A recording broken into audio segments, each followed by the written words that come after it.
Да, почуваме со емисијата, како што кажавме, Благоче Атанасовски, добро дојдовте во студио 10. Благодарам на поканата. Господин Атанасовски, случајот со Вања Ѓорчевска ја потресе нацијата, како што кажав, трагичен случај, се уште не можеме да се опоравиме како нација од последиците на ова страотно, монструозно злосторство. Ги слушнавме и деталите, а дел од јавноста беше, па јас би кажал најголем дел од јавноста, рече се сите беа изненадени кога се слушна кој е прво осомничен, кој е организатор, кој е извршител на убиствата, дека тоа е една јавна личност за која претходно сите знаеа дека е бил и во политика, бил и бизнесмен,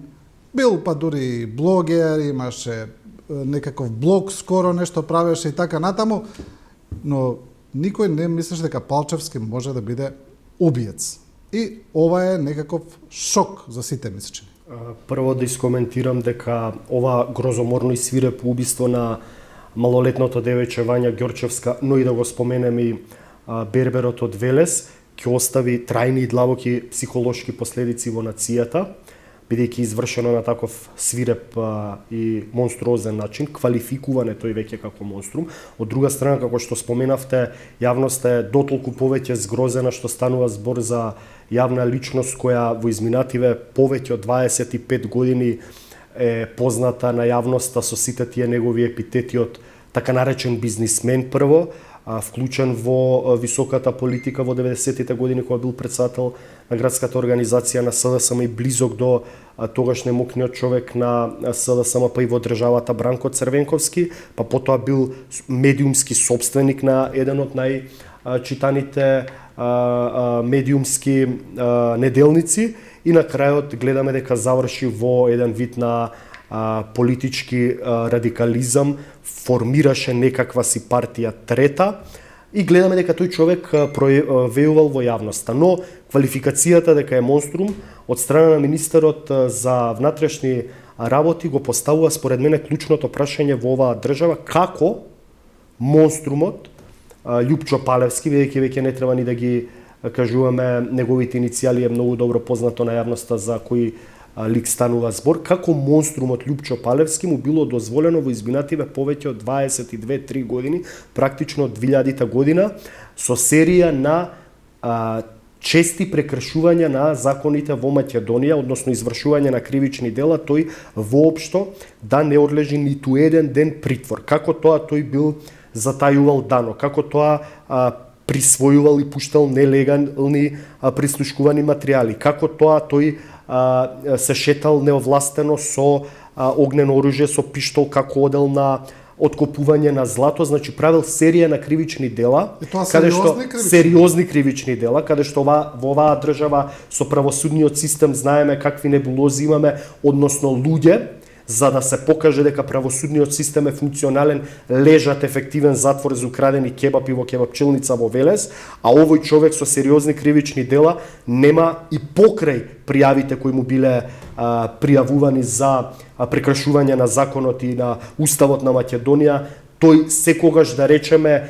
го заобиколувал правосудниот систем и му се досудувал условна казна и никогаш ефективно нема лежено затвор. Се поставува прашањето дали тој човек, бидејќи бил политички интимус на сите политички власти, цело време бил на работ на законот, односно гледаме сега дека бил постојано од другата страна на законот, но поради неговата близина со сите политички елити, па веројатно и со, да речеме, структури од политичко, полициско, криминално, безбедносното милје, бидејќи има и такви шпекулации дека тој имал конекции со полициско-безбедносните разузнавачки структури кај нас, бидејќи ги имаше тие разузнавачки материјали за кои ги објавуваше и никој не знаеше од каде му се доставени, се знае од каде може да произлезат тие разузнавачки материјали. Знаеме, да речеме, на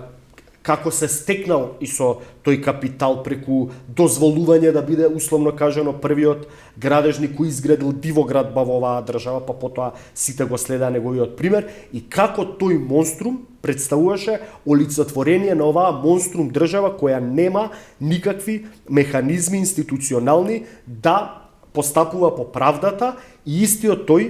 по таа заслужена правда, евентуална хипотетичка која никогаш не дошла врз неговиот грб и плеки, се доведе во ситуација да го изврши прво инспирира, организира и на крај да биде директен извршител на најгрозоморното и свирепо убиство пред се према малолетната Вања Ѓорчевска, но и да го споменеме и недолжниот Бербер. Сакам да кажам, тој за мене со сите негови дејанија во изминативе 25 години, прогледувано низ прсти од институциите на системот, бидејќи сите политички елити биле политички интимни со него, имал веројатно влијание и во правосудниот систем, може имал материјали со кои ги уценувал и суди и политичари поради нивните недозволени криминални дејанија, но таа персона, таа личност тој монструм е олицетворение на оваа монструм држава која не е држава, односно не ги испразнува своите примарни функции на делување на еден организиран систем на заедница, да го стави во затвор. Сакам да кажам, доколку тој човек лежал во затвор, нормално прашањето е дека немало да дојдеме до оваа ситуација и ќе биле спасени 2 човечки животи, особено животот на едно девојче кое било во цудот на младост. Да не се навраќаме премногу наназад, немаме потреба, иако сето ова што го набројавте апсолутно држи. Сега тоа така, апсолутно е така. Само последниот случај кај што бил фатен како копа нелегално злато, тоа беше пред 6 месеци, во мај месец. Каде што неовластено има огнено оружје. Најден пиштол и одземен му е тој пиштол. Значи тоа се 2 кривични дела за кои за двете има затворска казна е предвидена. Така е. Тој е повторно пуштен да се шета и видите ја сега иронијата. Тој ги убива жртвите со пиштол повторно. Така е. Тоа е целата работа пред 6 месеци. Ова руинирано правосудство, кое има 4% доверба, сега ќе нема ни 0,4%. Постојано во извештаите на Европската комисија се наведува дека е катастрофална состојбата во јавно-обвинителскиот и правосудниот систем, доколку реагирало и доколку му отврдало ефективна мерка притвор и не излеголо тој притвор, и потоа има ефективна казнена одредба да одлежи казна затвор за тие дела кои ги споменавте, со кои по кривичниот законник е предвидено дека толку треба да одлежи. Иронијата на судбината е дека тој човек немало да го изврши ова грозоморно двојно убиство, односно тој веројатно би требало во овие денови да лежи затвор за тие 2 кривични дела, како што напоменав, оваа држава, глумејќи дека е правна држава, создавајќи привид дека е правна држава, става луѓе во затвор, ефективна затворска казна за украдени кебапи. А за некој бандит, за некој криминалец, за некој, како да кажам, човек кој 30 години го изигрува законот, ова правосудство не изнедрило механизми институционални да постапи согласно владењето на правото и да испорача правдата во оваа држава и да го однесе во затвор. И дојдовме до најгрозоморниот случај веројатно во историјата на Македонија и сега целата нација е во шок. Сега се поставува прашањето дали само Љупчо Палевски е таков, да речеме, монструм, бидејќи сите го велиме сега е монструм. Се поставува прашањето дали на слобода во оваа држава имаме така наречени новинари, имаме лидери на политички партии, имаме така наречени луѓе кои се промовираат во политички аналитичари, согласно новите медиуми и нивните платформи да прават емисии, подкасти, односно да се сами и уредници, и аналитичари, и новинари, кои шират краен екстремизам, краен десен радикализам, каде што повикуваат на, утврдуваат листи за ликвидации на јавни личности, кажуваат дека ќе бидат поклопени со бетонски плочи. Имаме лидер на политичка партија кој напиша на Facebook статус "Сите ќе висите". Како ние тоа да го протолкуваме како јавност? На тој негов Facebook статус "Сите ќе висите"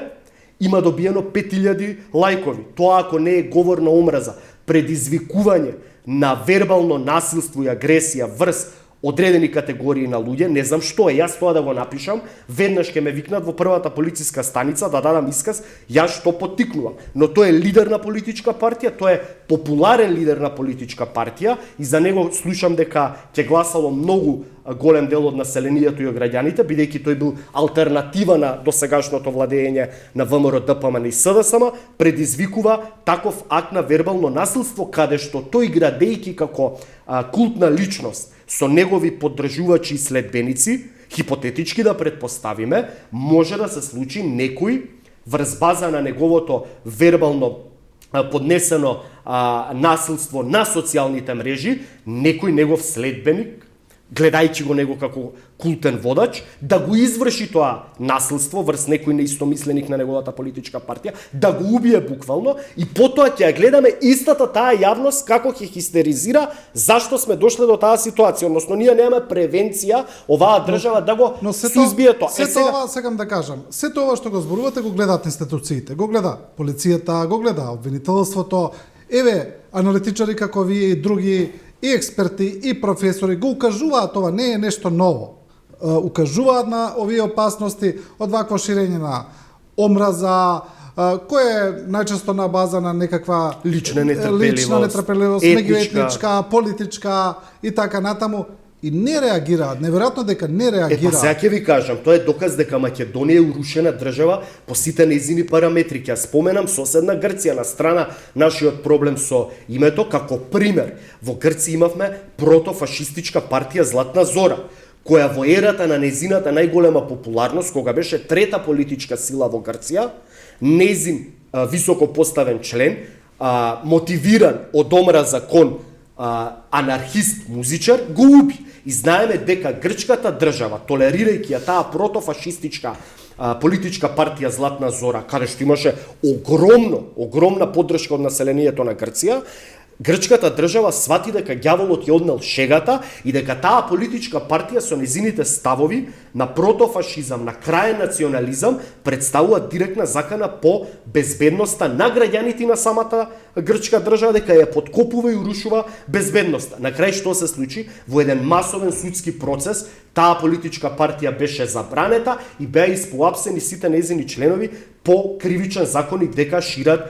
класичен краен фашизам. Значи, ние имаме во моментов, можам да ви наборам 5 до 10 мали политички формации, кои се регистрирани политички партии или здруженија на граѓани, кои се мали златнозорички, да речам во македонското општествено милје, каде што промовираат краен клерофашизам, национализам и ја подкопуваат безбедноста и може да предизвикаат вакви настани како што е случајот со Вања Ѓорчевска, убиена од овој монструм, да речам, клерофашист, бидејќи ги знаеме неговите стави. Трагедијата е што вие клерофашистички партии и организации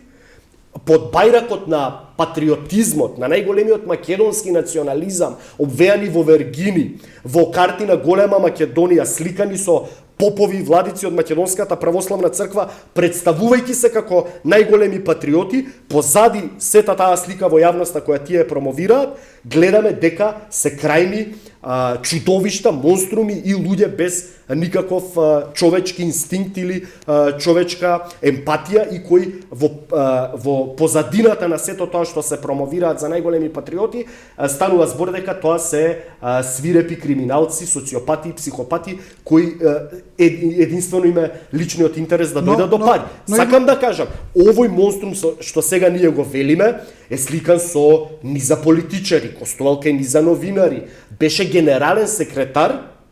на партијата на една самопрогласена најголема патриотка и родолюбка која смени 10 политички партии. Тој беше генерален секретар на низината политичка партија, има 100 слики со еден владика на Македонската православна црква. Каде се тие луѓе да кажат што правеле политички или институционално со овој човек, какви општествени акции промовирале, за што се залагале, сега сите ги перат рацете, никој од нив не знал кој е Љупчо Палевски. Како тоа секој некој што има малку морал, малку срам, малку човечност во себе, се оградувал од него, знаејќи ги неговите протофашистички ставови. Тој има слики на Facebook со пиштол. Неговите, да речам, од неговата јака политичка партија создадена од 5-10 монструми и криминалци, е сликан со кама, со маска и обвиткан во вергина знаме. Дали се тоа нормални луѓе кои промовираат одредени нормални политики или се крајни лудаци и психопати кои промовирале насилство,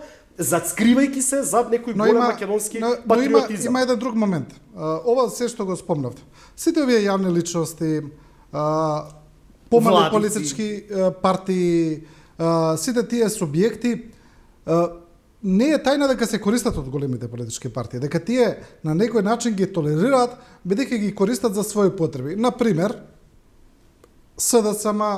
ги користи за да откине гласови од ВМРО ДПМН, бидејќи тие имаат десни радикални позиции каде што некаде се поклопуваат со ВМРО ДПМН. ВМРО ДПМН ги користи за своји потреби да праќаат одредени пораки кога треба да мобилизираат и така натаму. Затоа сакам да кажам, колку се виновни големите политички субјекти, бидејќи цело време они шоруваат со тие ликови и со тие партии. Тоа воопшто не е тајна. Не е тајна и големите политички субјекти се највиновни, бидејќи тие ги има лостовите на институционалната моќ да се решат со овие клерофашистички и протонационалистички структурички или организации кои гледаме дека колку и да ги речеме дека се мали и минорни, кога ќе се случи ваков грозоморен настан, воопшто не се мали и минорни и ја потресуваат целата јавност и ја нарушуваат безбедноста во примерен ред на сите граѓани. Затоа го спомнав примерот на Златна Зора во Грција, доколку државата не најде институционален механизам да се пресмета законски со нив, бидејќи тие вербално, политички, активистички секој ден ги прекршуваат сите не само норми на нормалното општествено поведение, ги прекршуваат кривичните закони, они шират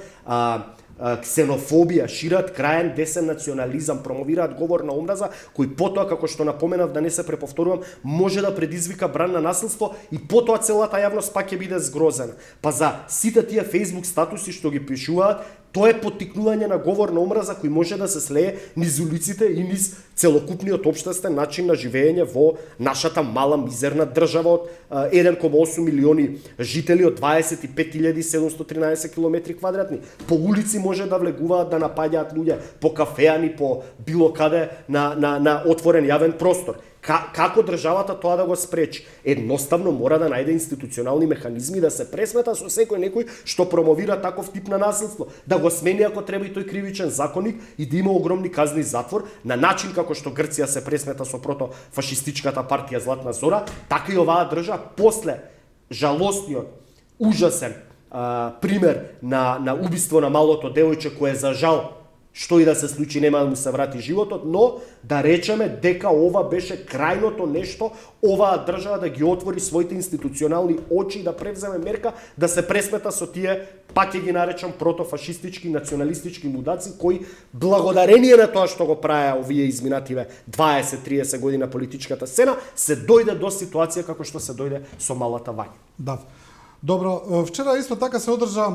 лидерска средба, да се префрлиме малку на политиката. Многумина очекуваа дека лидерската средба ќе се одложи поради ситуацијата, на очигледно дека не се одложи, на неа се зборуваше и за овој случај, но се одреди и датумот за избори, како што знаеме, тоа е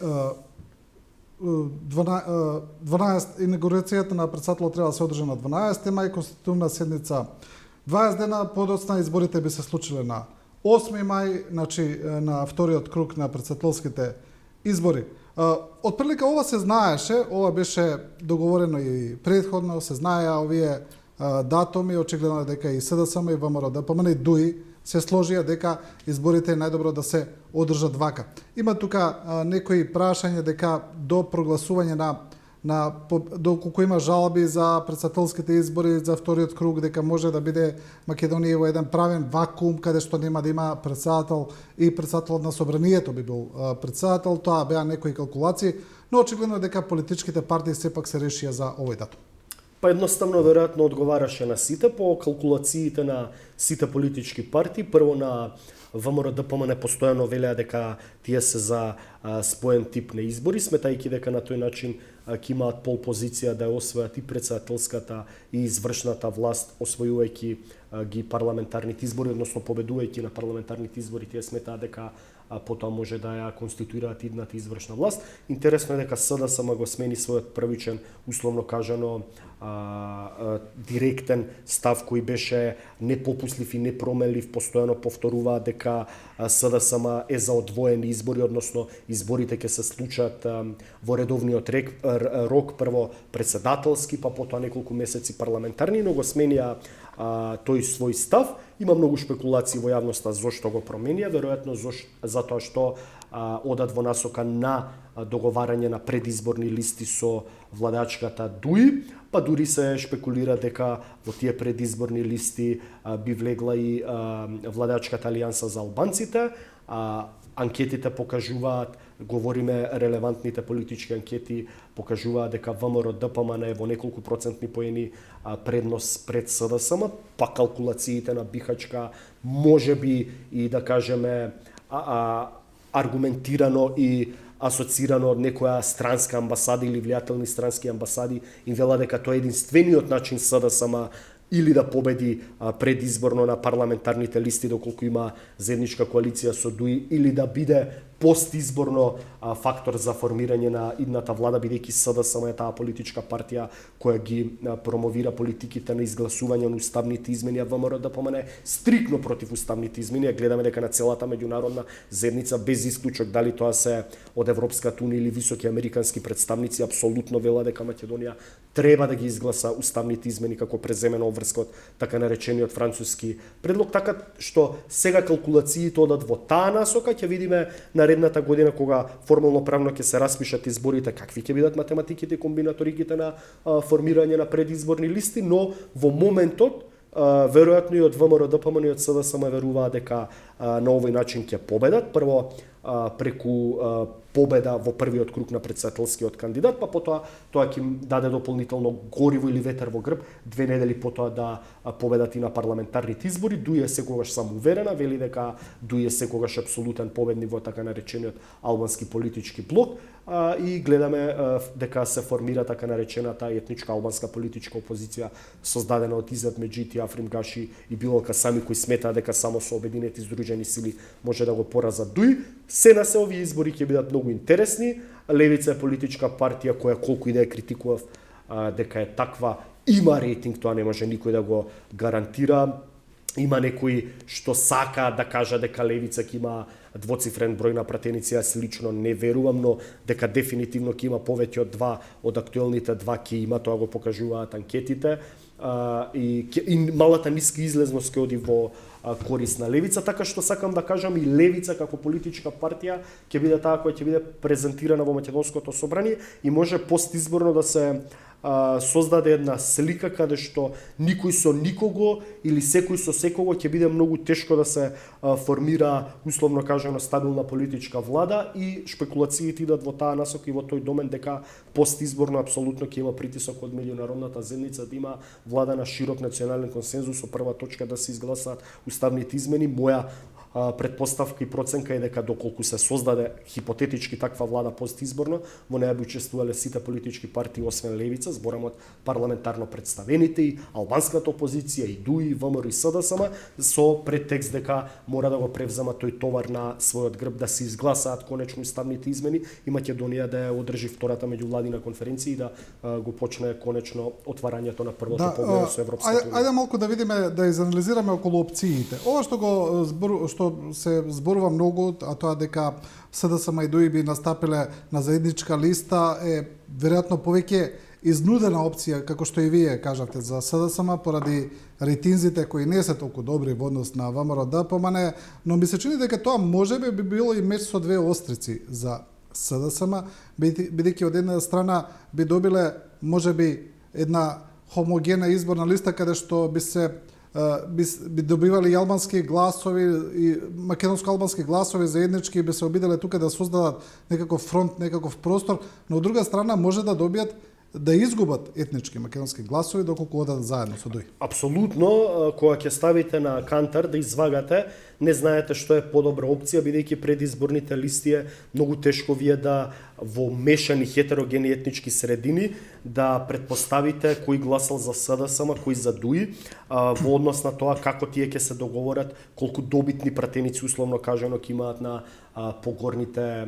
пратенички листи во изборната единица 1, 2, 5 или 6, но СДСМ па е политичка партија која има искуство, да речеме, на предизборни албански политички гласови. Првото такво изборно искуство за СДСМ беше 2016 изборите, кога по сите проценки анализи се смета дека на тие изборни листи отидо околу 40 до 50 илјади СДСМовски гласови. Тогаш СДСМ немаше предизборна коалиција со етничко албански субјект, но го стави Мухамед Закири, тогашен пратеник па генерален секретар, поранешниот новинар кој сеја во судско обвинителски процеси, тогаш за да привлече етничко албанско гласачко тело и привлече, да речеме, не само тој и наративот на СДСМ тогаш беше друг. 2020, да речеме, тој условно кажано пробен тест со БЕСА на предизборна коалиција, како тоа ќе пројде меѓу СДСМовското гласачко тело и гласачкото тело на БЕСА, беше како еден пилот проект, па мислам дека тогаш и предизборното вклучување на БЕСА во таа предизборна коалиција го спаси СДСМ да остане на власт, бидејќи разликата меѓу СДСМ и коалицијата на СДСМ, вклучително и партијата БЕСА во однос на ВМРО ДПМН и низините коалицијски партнери, беше околу 17.000 гласа и 2 пратенички мандати во корис на СДСМ. И апсолутно, па и тогаш лидерот на ВМРО ДПМН Христијан Мицковски постојано повторуваше дека ВМРО е победник ако се исклучат гласовите на БЕСА, околу 20-25.000 додадена вредност на таа тогашна предизборна коалиција, така што сакам да кажам, СДСМ нема многу маневарски простор да мисли да калкулира дали гласовите на ДУИ би донеле повеќе албански гласови на контот или одземале македонски гласови, особено што реално да правиме сериозен муабет, ДУИ е константа во македонската политичка сцена во изминативе 22 години, односно постојано е најдобра политичка партија во така наречениот албански политички блок со диапазон од 90 до 150.000 гласа. Најмалку гласови ДУИ освоила на изборите 2016 година, мислам дека бе 89.000, а дошли до резултатот 154.000 гласови на изборите во 2014 година. Така што сакам да кажам дека цирка од околу 100.000 гласа ДУИ е секогаш политичка партија со политичка тежина од околу 100.000 гласа и математиките на Бихачка одат во таа насока дека особено во првиот круг за претседателските избори, таа предизборна коалиција со ДУИ и евентуално со Алијанса ќе донесе, да речеме, водство или прилично убедливо водство на СДСМовскиот кандидат за председател и 2 недели после тоа врз база на некоја си мобилизација на гласачкото тело и на членство ќе може да се издействува, да речеме, и победа, благодарение, пак ќе кажам, на таа заедничка коалиција. Но таму ќе биде интересно и кандидатот за председател кој би бил од ВМРО ДПМН по се изгледа, барем до сега, според информациите кои доаѓаат, тоа би требало да биде Гордана Силјановска, бидејќи информациите велат дека таа покажува најдобар рейтинг на анкетите кои ги прави партијата, убедливо пред другите кандидати, но од страна на СДСМ и коалицијата тоа е за сега нејасно. Се уште лебди во воздухот на приказна за консензуален кандидат кој ја промовираше првно ДУИ.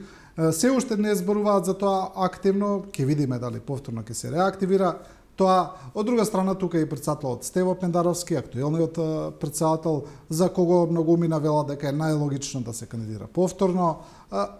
но и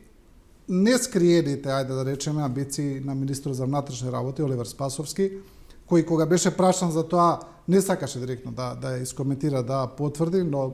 многу одамна кружи во јавноста, несомнено е дека е вистина. Значи таму има доста комбинации кој би можел да биде кандидат за председател. Ќе бидеме за тоа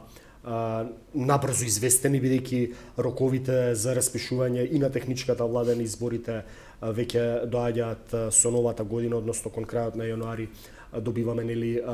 технички премиер, па може да се случи и ротација. Потоа ќе се распишат уставноправните рокови за поднесување на кандидатура на независни кандидати за председатели или собирање потписи од останатите помали политички партии. Сакам да кажам, јануари е месецот кога таа дилема ќе ни се расчисти, ќе видиме и кандидатот на владеачката левица, поддржана веројатно од незините албански коалицијски партии, кој ќе биде и кој ќе биде кандидатот на ВМРО ДПМН. Сите тие шпекулации кои кружат во јавноста ќе се расчистат благодарение веројатно на внатрепартиските анкети. Мислам дека никој не е луд, да речам, од политичките лидери да постави некој кандидат кој има многу понизок внатрепартиски рейтинг само заради неговите лични амбиции. Да го споменам тука министерот за внатрешни работи, како што кажав, Оливер Спасовски, тој имаше или се шпекулираше дека има амбиции и пред 5 години кога беа председателските избори, кога Стево Пендаровски беше решение на СДСМ визави Гордана Силјановска. Веројатно веројатно може и ќе се преповторат истите две решенија, но и тогаш Оливер Спасовски беше министер за внатрешни, тогаш прострујуваа во јавноста шпекулации дека има амбиции, но веројатно внатрепартиските анкети покажале дека многу пониско стои од актуелниот председател Стево Пендаровски, тогашниот па лидер и премиер на СДСМ Зоран Заев пресекол да биде Стево Пендаровски, бидејќи е нонсенс и лудило вие да одите со кандидат кој на внатрепартиски анкети нема никаков партиски рейтинг, па камоли да го номинирате за председателски кандидат. Од друга страна, мислам дека македонските граѓани, какви и да се, во изминативе 33 години на практицирање на повеќе партиска демократија, направија јасна дистинкција што значи председателски, парламентарни и локални избори, односно за председателски и локални избори за градоначалници се гласа веќе повеќе за личност. Има многу граѓани, па дури и членови симпатизери на СДСМ кои би рекле ќе гласам за Стево Пендаровски, но никако за Оливер Спасовски, бидејќи сметам дека Стево Пендаровски е персонификација на кандидат за председател, му личи како што велат. Од друга страна, на пример, имате исто така приврзаници на ВМРО ДПМН кои ќе речат би гласал за Гордана Силјановска Давкова, бидејќи да е универзитетски професор, ги застапува нашите ставови, а од друга страна па никогаш не би гласал да рече ме за еден Владко Ѓорчев во кој не гледа олицетворение на председателски кандидат. Јас тоа го кажувам така во јавноста, правам некоја си парадигма и некои си паралели, но сакам да кажам, поентата да извлечам е таа дека и граѓаните веќе прават диференцијација од кандидат до кандидат. Не е како на времето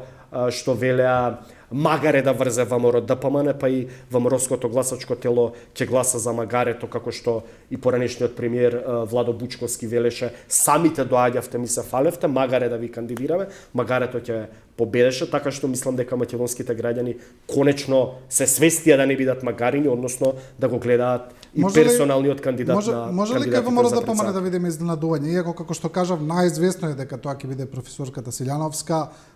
се спекулира и со други имиња, се спомнува професорот Александар Спасеновски како можен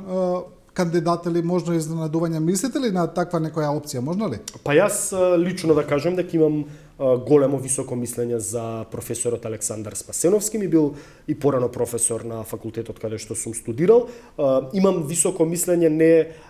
поради неговите, да речам, лични карактеристики,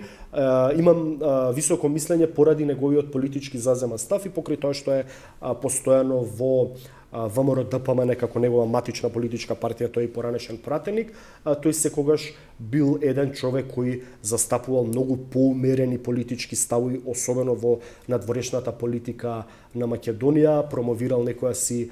принципиелна европска, модерна, конзервативна политика на здраво политичко општество, никогаш немал радикални ставови, бидејќи тоа се моите ставови, односно јас сум секогаш против наметнатите радикални ставови и решенија без разлика дали доаѓаат од левиот или десниот радикален екстремистички пол. Сакам да кажам дека Александар Спасеновски би бил можеби многу подобро решение од Гордана Силјановска Давкова во очите на меѓународната заедница, бидејќи би бил многу поприфатлив кандидат за председател за меѓународната заедница во однос на тоа како би ја водел надворешната политика на Македонија. Многу мина сега може да ми замерат да речат што има меѓународната заедница да се меша во внатрешните работи на Македонија, каков тоа би имал Македонија, каков тоа би имала председател, но не е така, бидејќи председателот има ингеренции во надворешната политика, а што е ако не е комуникација и меѓусебни држави, меѓународни политички односи на уредување на целокупното општество во кое председателот е прв човек кој води таа меѓународна